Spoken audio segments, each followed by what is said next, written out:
So this podcast will be very short and very sweet because we're going to be looking back at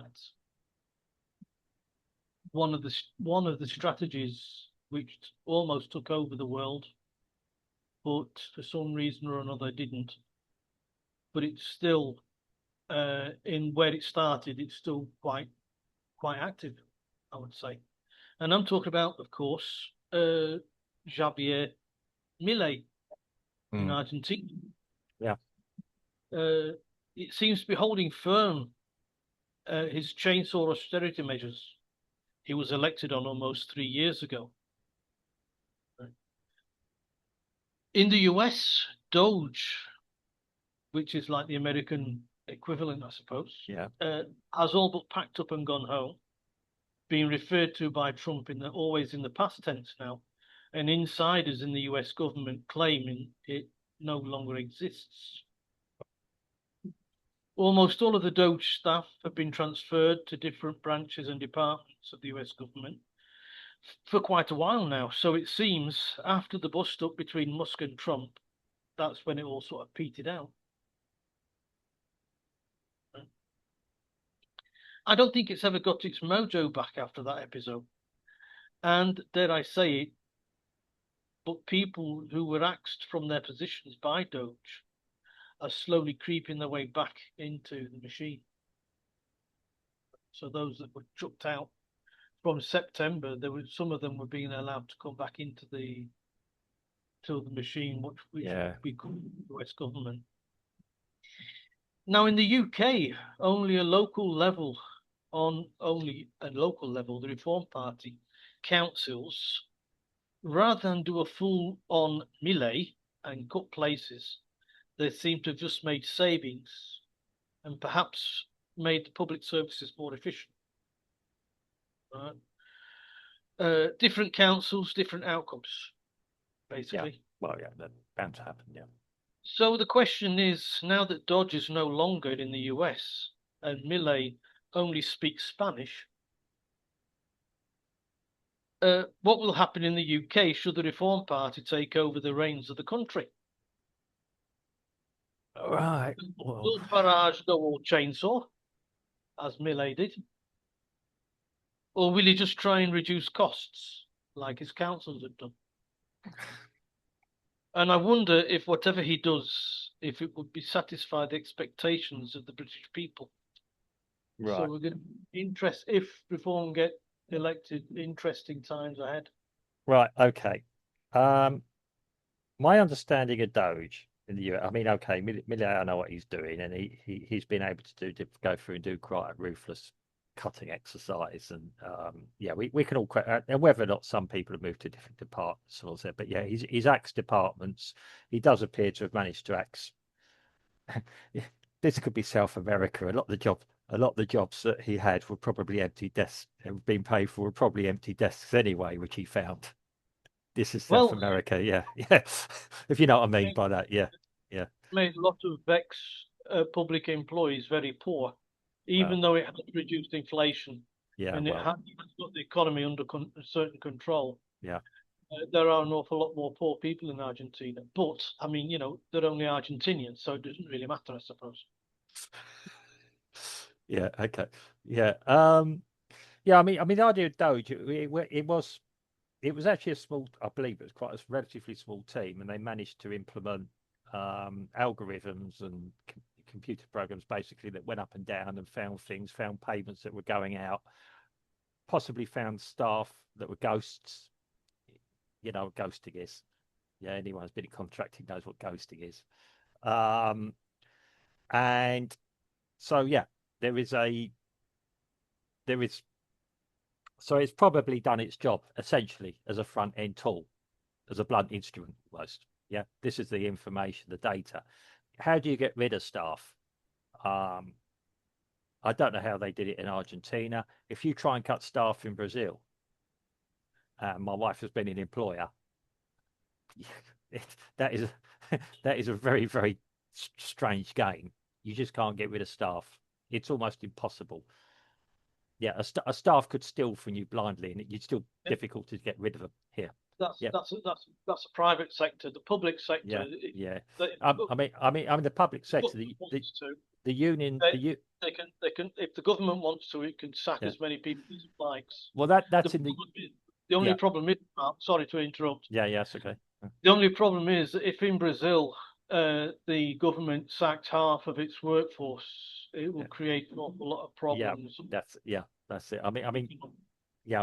I walk up and down our local seafront, and I see lots and lots of cleaners who are government employees. There might be some contractor coming, but yeah, just about every toilet has its own attendant and things like this, who sit on their mobile phones.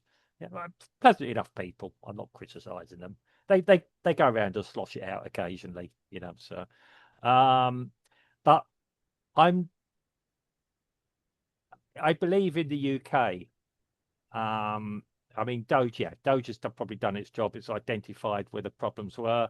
It caused a lot of things. It's caused a few NGOs to disappear quite rapidly. Yeah, some left-handed smokers, lesbian smokers in some far-off country no longer get any money anymore. Yeah, for their disabilities. But I'm not really. It's done its job. How people handle it and everything else. How do you cut staff?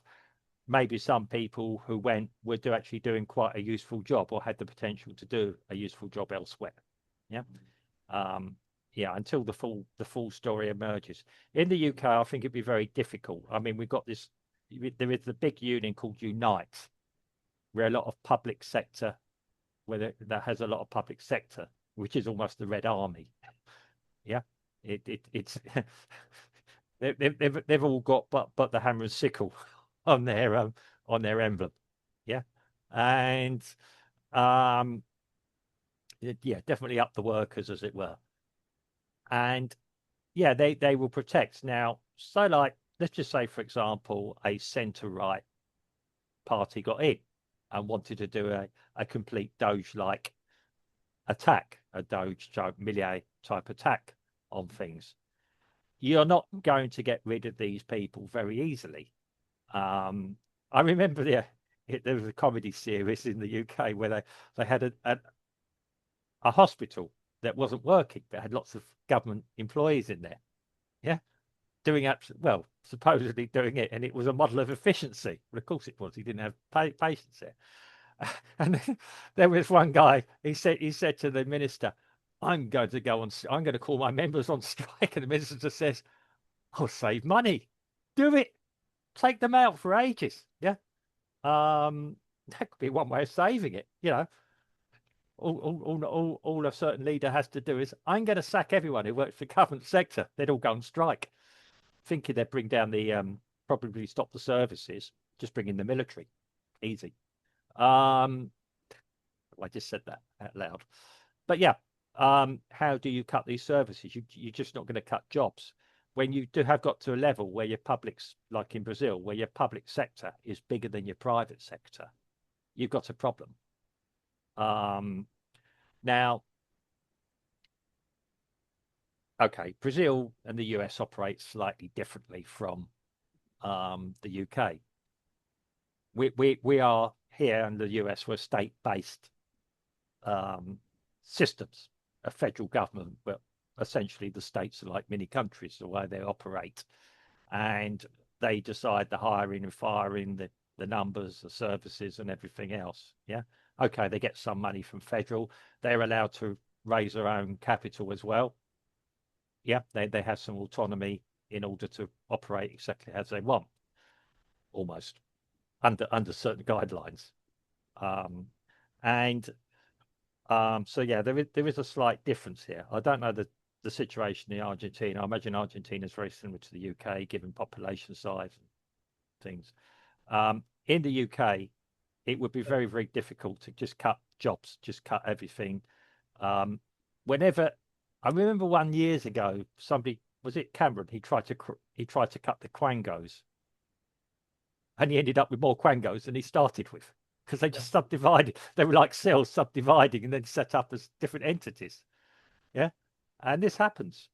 and it's all friends of friends and probably cousins and other people.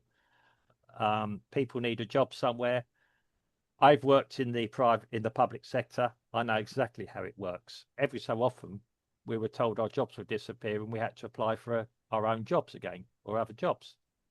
Nobody I know, unless they particularly wanted it, was made redundant. It's only a recent phenomenon in the industry I'm in, is that it went private sector, and we ended up getting made redundant on a regular basis. Reason why I moved to Brazil, I got fed up with it. Yeah, and I'm just not talking me being cut amongst others. There was big cuts. The trouble is, when you do that, you lose a skill base, you lose qualified people or people with capabilities as well. There's always that risk to it as well. Yeah, people that can go in and set up a recreational park division somewhere. Yeah. It's just a simple administration job, really. That probably is overpaid. And then you've got to have your DEI people. They're the people being cut. They're essential now. But what do you think? What do you think Reform would do if they were elected? Absolutely nothing. I don't think they. I think the original question. I don't think they can do anything. I don't think they can do anything. You think that life will go on as normal? I don't see how it can't. A boggy day. Well, you can pay, but you're still in the UK for public. You just have to pay people redundancy. Maybe you could say, you get people retiring. You might not replace people that are retiring.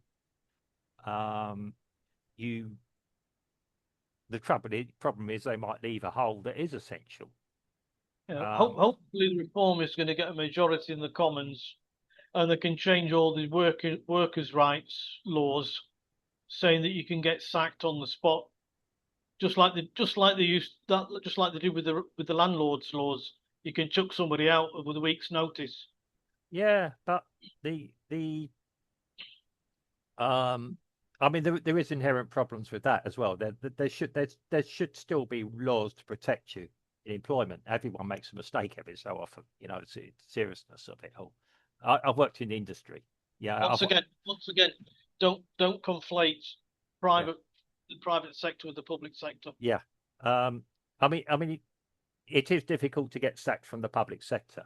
I mean, that, like I said, there's been whole comedy series made of it. You have to change the laws, which is why exactly why I said that if Reform gets a majority in Parliament, they could have to change the laws.